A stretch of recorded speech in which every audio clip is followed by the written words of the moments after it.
अब नेक्स्ट आ जाओ निकिता ख्रुश्चेव पे। इम्पॉर्टेंट रीडर, इनका नाम हम बहुत बारी सुन चुके हैं, ठीक है। पहले थोड़ा बड़ा कर देती हूँ ताकि विजिबल हो जाए। We had listen about his name for number of times, ठीक है, क्योंकि पिछले चैप्टर में हमने देखा था ना कोल्ड वॉर टाइम पे क्यूबन मिसाइल क्राइसिस जब हुई थी तो निकिता ख्रुश्चेव थे वहाँ पे उस टाइम लीडर हमारे। तो ये सोवियत यूनियन के लीडर थे, बट ये स्टालिन के लीडरशिप के अगेंस्ट थे। स्टालिन की लीडरशिप क्या? स्टालिन की लीडरशिप यही कि वेस्ट के साथ बढ़िया रिलेशंस नहीं मेंटेन करने, जो ये कट्टर चीज़ें थी ना, ये इसके अगेंस्ट थे। तो इन्होंने एक नए रिफॉर्म्स लेके आए 1956 में, जिन्होंने बोला कि हम पीसफुल कोएग्जिस्टेंस करेंगे वेस्ट के साथ, वेस्ट के साथ अच्छे रिलेशंस मेंटेन करेंगे, प्यार से रहेंगे वेस्ट के साथ, ठीक है। ये था निकिता ख्रुश्चेव का रिफॉर्म 1956 का। जो हंगारी के अंदर रिबिलियन हुए थे या जो क्यूबन मिसाइल क्राइसिस हुई थी ना, इसको सप्रेस किया था किसने? निकिता ख्रुश्चेव ने सॉल्व किया था, ठीक है। इंपॉर्टेंट पॉइंट, बहुत इंपॉर्टेंट है अगला। जो बर्लिन वॉर हुई थी ना, बर्लिन वॉर, क्या है बर्लिन वॉर? पहली बात देखो, बर्लिन एक कैपिटल है, किसकी कैपिटल है? जर्मनी की। जर्मनी की कंडीशंस ये थी कि आधा Germany was under the control of USA and आधा was under the control of USSR. West Germany किसके अंडर था? यूएसए के। ईस्ट जर्मनी किसके अंडर था? यूएसएसआर के। अब जो स्टालिन की इतनी चाहत थी ना कि लोगों को सच ना पता लगे, कैसा सच? यही सच कि वेस्ट की conditions are much better as compare to east की। उनकी कंडीशन से ज़्यादा वेस्ट की कंडीशंस बढ़िया हैं। समझ रहे हो? कंफ्यूज मत होना प्लीज़। अब जो ये चाहत थी ना उसकी सच छुपाने की, उसके मरने के बाद ना लोगों को सच पता लगने लग गया, रियलाइज होने लग गया इधर कि नहीं, वेस्ट की conditions are of good, they are in good conditions west की कंट्रीज, ठीक है। ईस्ट की कंट्रीज से ज़्यादा वेस्ट की कंट्रीज की कंडीशन ज़्यादा अच्छी है। हमारे पास तो भाई इतनी भी आज़ादी नहीं है कि हम प्राइवेट प्रॉपर्टी अपनी खरीद सकें या अपने व्यूज़ को अच्छे से एक्सप्रेस कर सकें, ठीक है, या फिर गवर्नमेंट को क्रिटिसाइज कर सकें या अपनी पॉलिटिकल पार्टी बना सकें। सिर्फ एक ही पार्टी का राज है, ठीक है। उनको रियलाइज़ होने लग गया। तो अब जैसे मैंने आपको बताया कि वेस्ट जर्मनी था वो यूएसए के कंट्रोल में था और जो ईस्ट जर्मनी था वो यूएसएसआर के कंट्रोल में था। अब ईस्ट जर्मनी के लोगों को रियलाइज होने लग गया कि नहीं, कैपिटलिज्म इज मच बेटर। तो वो क्या किया, तो ये जर्मनी के लोग हैं ना, कौन से? ईस्ट जर्मनी के लोग, वो भाग भाग कर ना वेस्ट जर्मनी में चले गए, ठीक है, ये सोच के कि उधर बढ़िया कंडीशंस है, हम वहाँ पे रहेंगे। और वेस्ट जर्मनी के लोगों ने भी ना पूरी हेल्प की इसको, ईस्ट के लोगों को भगवाने में, ठीक है। बट अब ये देखो, शर्मिंदगी की बात है यूएसएसआर के गवर्नमेंट के लिए, ठीक है, कि कैसे कि वो उनसे परेशान होके वेस्ट की साइड लोग भाग रहे हैं। तो क्या किया, निकिता ख्रुश्चेव ने इस प्रॉब्लम को सॉल्व करने के लिए पूरे जर्मनी को 2 हिस्सों में डिवाइड कर दिया। बर्लिन के अंदर इतनी बड़ी वॉल क्या बनवा दी गई ताकि ईस्ट के लोग भाग भाग कर वेस्ट ना जाएं और जो वेस्ट के लोग हैं वो भी ईस्ट के लोगों की मदद ना करें भागने में। और जो ये वॉल खिंचवाई गई थी ना बर्लिन के अंदर, जो जर्मनी की कैपिटल है, इसको बर्लिन वॉल कहते हैं। देखो अब Berlin wall divided the Germany into 2 parts, ठीक है, थोड़ा नैश हो गया मुझसे। Berlin Wall divided the Germany into 2 parts, West Germany and East Germany. पढ़ रहे हो? ये देखो, West and East. West Germany followed the idea of capitalism, whereas East Germany followed the idea of communism. समझ गए? वेस्ट के लोग capitalism को फॉलो करते थे, ईस्ट के लोग कम्युनिज्म को फॉलो करते थे। याद रखना, बस इतना पूछेंगे, बर्लिन वॉल किसके टाइम पे बनाई गई और किसने बनाई? निकिता ख्रुश्चेव ने। समझ गए? अब नेक्स्ट पॉइंट पे आ जाऊँ। अब आगे लेनिन ब्रेजनेव। थोड़ा सा ना मैंने इसको फोटोज देखते जाओ इन सभी अंकल्स की, ठीक है। लेनिड ब्रेजनेव, क्या नाम है इनका? लेनिड ब्रेजनेव। ये भी सोवियत यूनियन के लीडर थे, ठीक है। इन्होंने कॉन्सेप्ट प्रोवाइड किया एशियन कलेक्टिव सिक्योरिटी सिस्टम का, ठीक है। इतना जान लो कि तुम कह लो कि एशियन कंट्रीज़ को सिक्योरिटी का इन्हांसमेंट, इतना ज़रूरत नहीं है वैसे। एशियन कलेक्टिव सिक्योरिटी सिस्टम क्या होता है अगर जानना है मैं लास्ट में बता दूंगी आपको। फिलहाल इन्होंने क्या किया, ये लीडर ऑफ सोवियत यूनियन थे। क्वेश्चन ये पूछा जाएगा who propose the Asian collective security system, कौन है आंसर? लेनिड ब्रेजनेव। नेक्स्ट, इन्होंने अच्छे रिलेशंस मेंटेन किए वेस्ट के साथ, इन्होंने भी अच्छे रिलेशंस मेंटेन किए वेस्ट के साथ। निकिता क्रुश्चेव की आगे आइडियोलॉजी किसने फॉलो की? लेनिड ब्रेजनेव ने। इन्होंने भी वेस्ट के साथ बढ़िया रिलेशंस मेंटेन किए। अब जो चुकोस्लाविया के अंदर ना एक रिवोल्ट हो गया था। कैसा रिवोल्ट था? चुकोस्लाविया के लोग, चुकोस्लाविया एक कंट्री है जिसने वार्सा पैक्ट साइन किया। अब चुकोस्लाविया के लोगों के अंदर भी भूत पैदा हो गया कि नहीं यार, हमको भी कम्युनिज्म को ओवरथ्रो करना है और कैपिटलिज्म लेके आना है। उनको रियलाइज होने लग गया कि capitalism is better as compare to communism.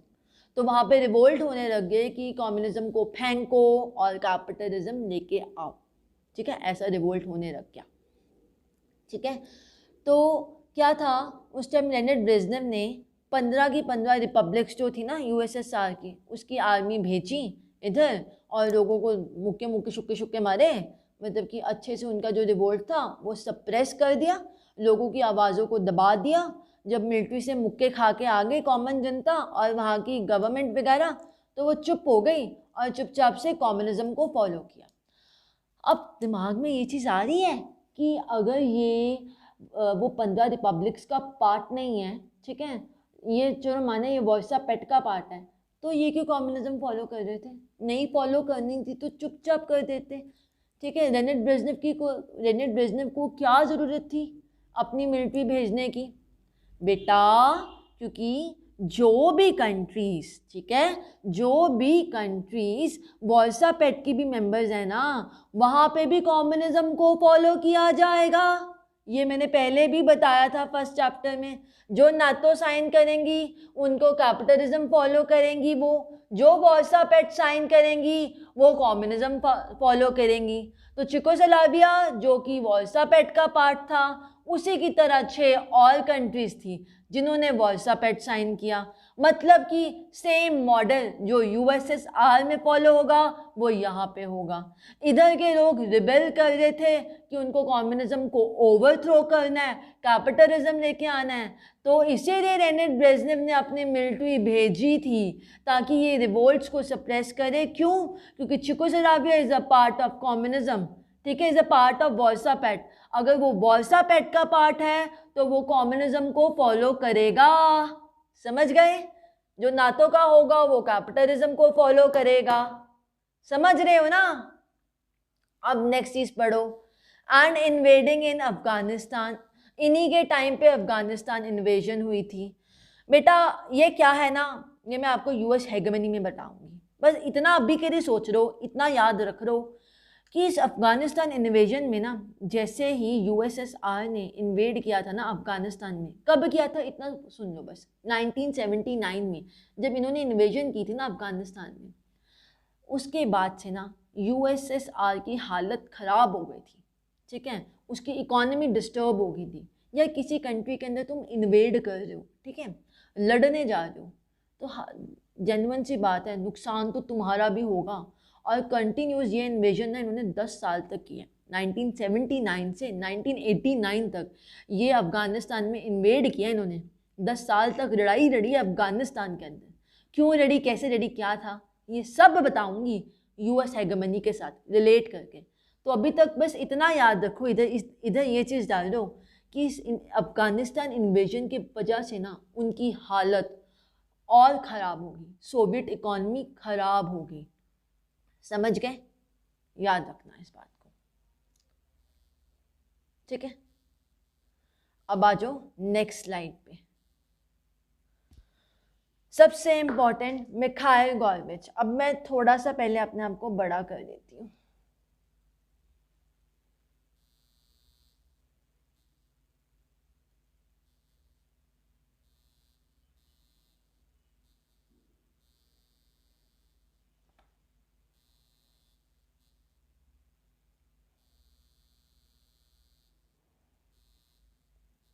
एक मिनट यार, सच में यार टेक्नोलॉजी का कोई भरोसा नहीं है, कब वो मार दे जाए। चलो अभी यही साइज़ है मेरा, इसके साथ ही एडजस्ट करना पड़ेगा आपको। I hope I am visible, मेरा चेहरा तो दिख रहा होगा। सो आई विल स्टार्ट। ओके, अब देखो, अब मिखाइल गॉर्बेच ये थे आखिरी लीडर सोवियत यूनियन के। क्यों आखिरी क्यों थे? क्योंकि इसके बाद ना बेचारा सोवियत यूनियन ना डिसइंटीग्रेट हो गया था। सच्ची कह रही हूँ, डिसइंटीग्रेट हो गया था, ख़त्म हो गया था, तबाह हो गया था। डिसइंटीग्रेट मतलब सोवियत यूनियन 15 रिपब्लिक से बना हुआ था, 15 कंट्रीज से बना हुआ था। तो इसके बाद इन सर के आने के बाद ना सोवियत यूनियन टूट गया। ठीक है, समझ गए मेरी बात को अच्छे से? 15 रिपब्लिक्स में बिखर गया। अब वो कैसे हुआ वो समझो। ओके, मिखाइल गॉर्बेचेव ये लास्ट लीडर थे सोवियत यूनियन के। इन्होंने क्या किया, इन्होंने ना पॉलिटिकल और इकोनॉमिक रिफॉर्म्स लेके आए। ठीक है, कौन कौन से रिफॉर्म? पॉलिटिकल और इकोनॉमिक रिफॉर्म्स लेके आए। ठीक है, क्या रिफॉर्म्स मतलब कि चेंजेस, कुछ अपने पॉलिटिकल सिस्टम में या इकोनॉमिक सिस्टम में चेंजेस लेके आने की कोशिश की। क्या चेंजेस लेके आए थे वो देखते हैं। पहली बात ना, पॉलिसीज ऑफ पेरिस्टोकिया, ये पेरिस्टोकिया की पॉलिसी लेके आए, और ग्लासनॉस्ट की। पेरिस्टोकिया का मतलब रीस्ट्रक्चरिंग। क्या होता है पेरिस्टोकिया का मतलब? रीस्ट्रक्चरिंग। किस रीस्ट्रक्चरिंग मतलब? दोबारा बनाना। क्या दोबारा बनाना था? पॉलिटिकल और इकोनॉमिक सिस्टम को। और ग्लासनॉस्ट का मतलब क्या होता है? ओपननेस। ग्लासनॉस्ट का मतलब क्या होता है? ओपननेस। ओपननेस का मतलब कि उनको कोई भी संकोच नहीं है। संकोच मतलब शर्म। उनको कोई भी शर्म नहीं है, वो वेस्ट के साथ अच्छे रिलेशंस बनाएंगे। समझ गए मेरी बात को? वो वेस्ट के साथ बढ़िया रिलेशंस बनाएंगे, उनको कोई भी इस चीज़ का संकोच नहीं है। सबसे बड़ी बात, अब यहाँ पे देखो, सोवियत यूनियन की ना सबसे जो घटिया बात थी ना, सोवियत यूनियन के अंदर ना ज़्यादा से, मैंने बताया वहाँ पे बहुत सारी इंडस्ट्रीज़ थी, कंज्यूमर इंडस्ट्री से लेके बहुत टाइप की इंडस्ट्रीज थी, आयरन एंड स्टील की इंडस्ट्री थी, सब वहाँ पे मैन्युफैक्चर होता था। बट सबसे ज़्यादा वहाँ पे जो चीज़ मैन्युफैक्चर होती थी ना, आर्म रेस। आर्म रेस मतलब बाजू, मेरी आपकी बाजू नहीं, ये बाजू नहीं। आर्म रेस मतलब कि वेपन्स। वहाँ पे सबसे ज़्यादा ना वेपन्स बनाए जाते थे, ज़्यादा से ज़्यादा पैसा ना वेपन्स पे लगाया जाता था। और 1979 में ना, 1979 से लेके 1989 तक, मैंने अभी बताया जब इन्होंने लेनिड ब्रेजनेव के टाइम पे अफगानिस्तान के अंदर इन्वेजन की थी 10 साल के लिए, तब जो न्यूक्लियर वेपन्स है ना, या आर्म रेसेस है, या आर्म वेपन्स है ना, उसकी प्रोडक्शन और बढ़ गई। क्यों यार? क्योंकि तुमने 10 साल किसी कंट्री के अंदर इन्वेड की है, इन्वेजन की है, तो तुमको न्यूक्लियर वेपन्स, इन्वेजन किया है, तुमको न्यूक्लियर वेपन्स की ज़रूरत होगी, तुमको ज़्यादा से ज़्यादा वेपन्स बनाने होंगे। तो उन 10 सालों में ना सोवियत आर्मी, सोवियत यूनियन की सारी इकोनॉमी में जो पैसा था ना, वो यहाँ पे बनाने में लग गया। इतना ज़्यादा इन्होंने पैसा 1979 से 89 में आर्म रेसेस पे बनाने में लगा दिया ना, कि खाने के ना लल्ले पड़ गए थे इनको, खाना भी नहीं था अब इनके पास। बेसिक जो फूड ग्रेन्स हो गए ना, वो भी उगाने के लिए, एग्रीकल्चर करने के लिए भी पैसे नहीं थे, तो इनको फूड ना दूसरी कंट्री से इंपोर्ट कराना पड़ा, मतलब कि मंगवाना पड़ा उनको। ठीक है, जब गॉर्बेच सर को रियलाइज़ हुआ कि यार 10 साल हो गए हैं, सोवियत आर्मी तो वहाँ पे ही अड़ी पड़ी है, और सारा का सारा पैसा अफ़गानिस्तान में न्यूक्लियर वेपन्स भेजने में लगाया जा रहा है, ज़्यादा बनाया जा रहा है, तो उन्होंने क्या किया, वो सोवियत ट्रूप्स को ना बोल दिया, ऑर्डर दे दिया कि तुम अफ़गानिस्तान में से ना आ जाओ वापस। 10 साल वहाँ पे तुमने रह के देख लिया ना, क्या हुआ? तुम्हारे पैसे ही बर्बाद गए, क्योंकि सारा का सारा पैसा न्यूक्लियर वेपन्स बनाने में लग गया और तुमको देने में। तो उन्होंने अपने सोवियत आर्मी को अफ़गानिस्तान से यहाँ पे वापस बुला लिया। अब क्यों अफ़गानिस्तान में गए थे, थोड़ा पेशेंस रखो, आने वाले वीडियोज़ में बता दूँगी मैं। ठीक है, नेक्स्ट ये था ये चीज़। अब नेक्स्ट था या सबसे बड़ी बात, जहाँ से आप कह रहे हो कि सोवियत यूनियन की डिसइंटीग्रेशन शुरू होगी, क्या था, उन्होंने ना जर्मनी को यूनिफिकेशन कर दी। 1961 में जो निकिता क्रुश्चेव ने एक दीवार खड़ी की थी ना, ये दीवार बर्लिन वॉल, जिसको नाम दिया गया था बर्लिन वॉल, ये जो नाम दिया गया था ना बर्लिन वॉल, जो 1961 में ऐसे खड़ी कर दी थी, ऐसे सीधी सी। अब ये जो ना, ये दीवार 9 नवंबर 1989 को गिरा दी गई। क्यों गिरा दी गई थी, कैसे गिराई गई थी, ये बताते हैं और इसका मतलब क्या हुआ। 1961 में जो ये दीवार खड़ी की गई थी निकिता क्रुश्चेव के द्वारा, ये गिरा दी गई थी 1989 में। क्यों? अब ये था, गोर्बाचेव ने कहा कि गोर्बाचेव ने जर्मनी की यूनिफिकेशन कर दी। उन्होंने बोला ये दीवार को गिरा दो और ये जो पूरा इंटायर जर्मनी होगा ना, पूरा जर्मनी, जो ईस्ट जर्मनी और वेस्ट जर्मनी, ये एक हो जाएगा और ये कैपिटलिज्म मॉडल को फॉलो करेगा। क्यों? ये देखो इतनी बड़ी अनाउंसमेंट, ओ माय गॉड, कि उसने बोला, गोर्बाचेव ने बोला कि जो ईस्ट जर्मनी है और वेस्ट जर्मनी दोनों एक हो जाएंगे और पूरा का पूरा जो ये जर्मनी है ये कैपिटलिज्म को फॉलो करेगा।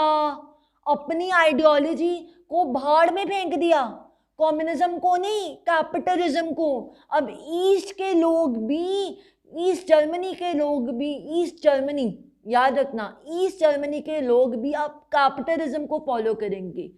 क्यों किया ये ग्लांसॉट के वजह से। जो उसकी पॉलिसी थी ना, ओपननेस के अंडर क्या था कि वो वेस्ट के साथ अच्छे रिलेशंस मेंटेन करेंगे। इसी पॉलिसी के अंडर इन्होंने अपनी जो बर्लिन वॉल थी ना, वो गिरा दी, डिमोलिश कर दी और अनाउंस कर दिया the entire Germany is unified and the people of east Germany who earlier followed the communism will now follow the capitalism. Can you understand friends what is this going on? वो अपनी ही ideology को फेंक दिया उसने। यहाँ से समझ रहे हो जर्मनी की क्या हो रहा है, सॉरी, यहाँ से आप समझ रहे हो कि डिसइंटीग्रेशन शुरू हो रहा है, सोवियत ब्लॉक वीक हो रहा है। समझ गए? अब एक और बात सुनो, ध्यान से सुनना इस बात को, इम्पॉर्टेंट है। डिफरेंट रीडर्स के टाइम पे हमने देखा एक और चीज़, यहाँ पे ये जो मिखाइल गोर्बाचेव कर रहा है, ठीक है, रीस्ट्रक्चर कर रहा है पॉलिटिकल और इकोनॉमिक सिस्टम को, अच्छे रिलेशंस बना रहा है वेस्ट के साथ, ठीक है, ये क्या कर रहा है, चीज़ों को लिबरल कर रहा है ना, मतलब कि चीज़ों को सिंपल कर रहा है, वो चीज़ों को सिंपल बनाने की कोशिश कर रहा है। Are you getting me? वो चीज़ों के अंदर डेमोक्रेसी बनाने की कोशिश कर रहा है, ठीक है, वो चीज़ों को डेमोक्रेसी बनाने की कोशिश कर रहा है, सिस्टम को डेमोक्रेटिक बनाने की कोशिश कर रहा है। यहाँ पे पॉलिटिकल सिस्टम को हल्का सा लिबरल करके, इकोनॉमिक सिस्टम को लिबरल करके, जब उन्होंने ये चीज़ लेके आए ना, रिफॉर्म्स लेके आए, ठीक है, तो पहली बारी ना, याद रखना, वैसे बता रही हूँ, वहाँ पे मैकडोनल्ड जैसा बर्गर जिसके खाते हो ना, मैकडोनल्ड जैसा ब्रांड पहली बारी 1989 के बीच में वहाँ पे खुला था यूएसएसआर में। नहीं तो वहाँ पे मैकडोनल्ड्स भी नहीं था। जब ये क्या लेके आए थे इन्होंने, जब सिस्टम को थोड़ा सा धीरे किया, लिबरल किया, थोड़ा सा रिफॉर्म्स लेके आए, चेंजेस लेके आए, थोड़ी सी डेमोक्रेसी लेके आए। अब जो ये डेमोक्रेसी लेके आए थे ना सिस्टम के अंदर, यही डेमोक्रेसी इनके ऊपर भारी पड़ गई, जो इन्होंने सिस्टम को थोड़ा सा लिबरल बना दिया। अब कैसे, वो हम देखेंगे। Got my point? Agree right. अब देखो, मिखाइल गोर्बाचेव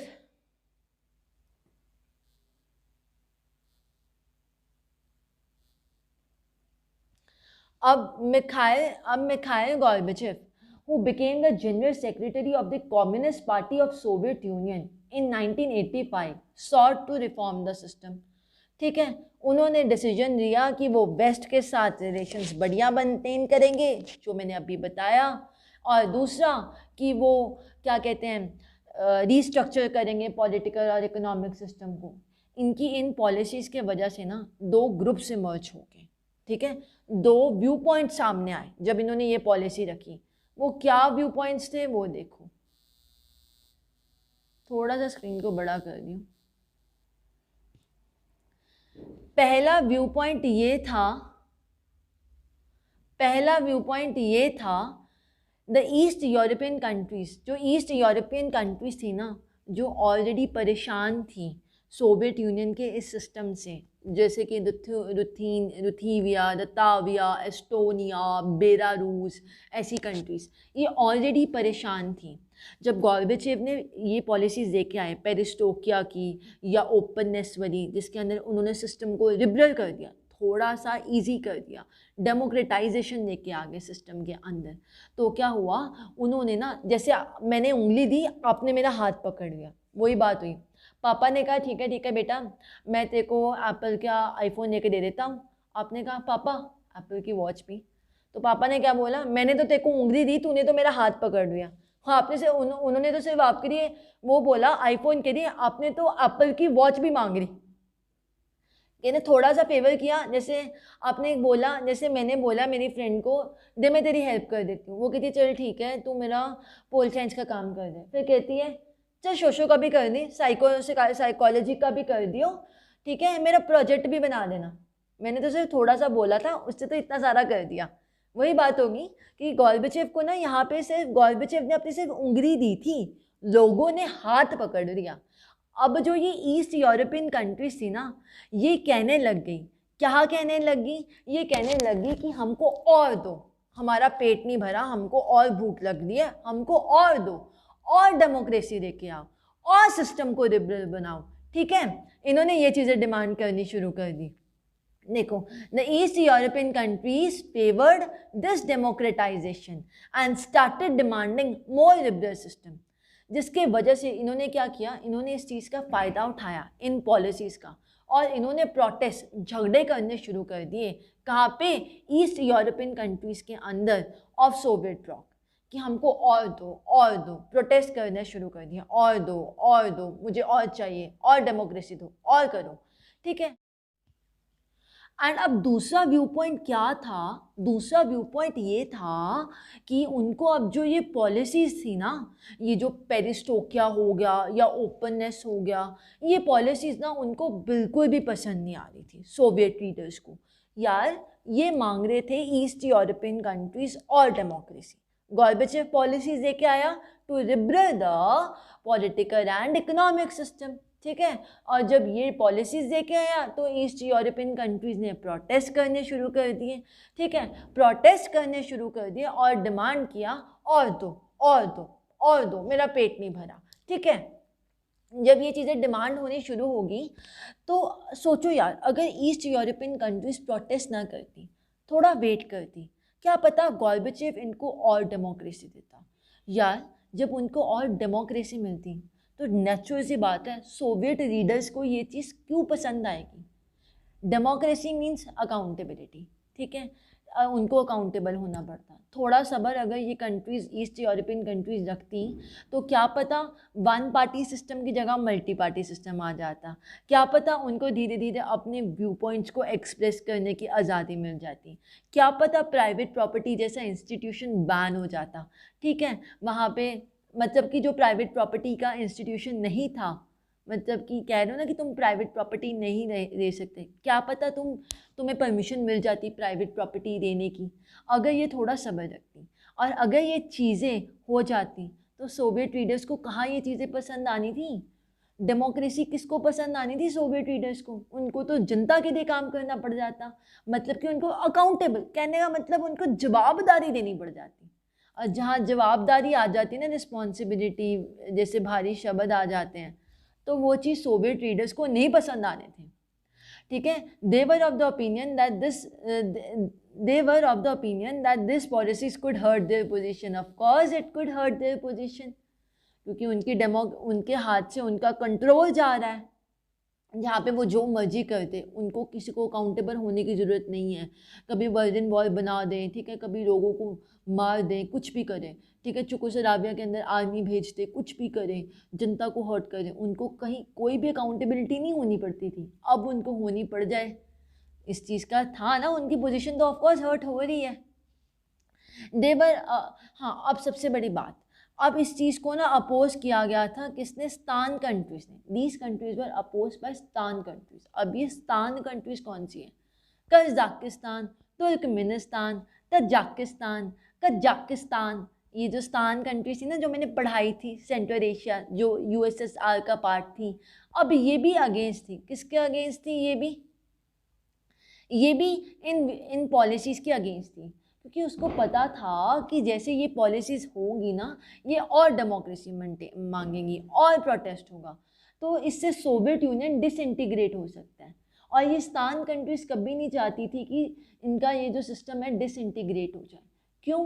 क्योंकि स्तान कंट्रीज़ के पास अपना खुद का कोई पॉपुलर फेस या पॉपुलर लीडर नहीं था जो इनकी कंट्रीज़ को संभाल सके after the disintegration of Soviet union. समझ गए? इसीलिए ये नहीं चाहती थी कि सोवियत यूनियन डिसइंटीग्रेट ना हो, क्योंकि इनके पास लीडर ही नहीं था कि आफ्टर डिसइंटीग्रेशन इनकी कंट्री को कौन संभालेगा। समझ गए?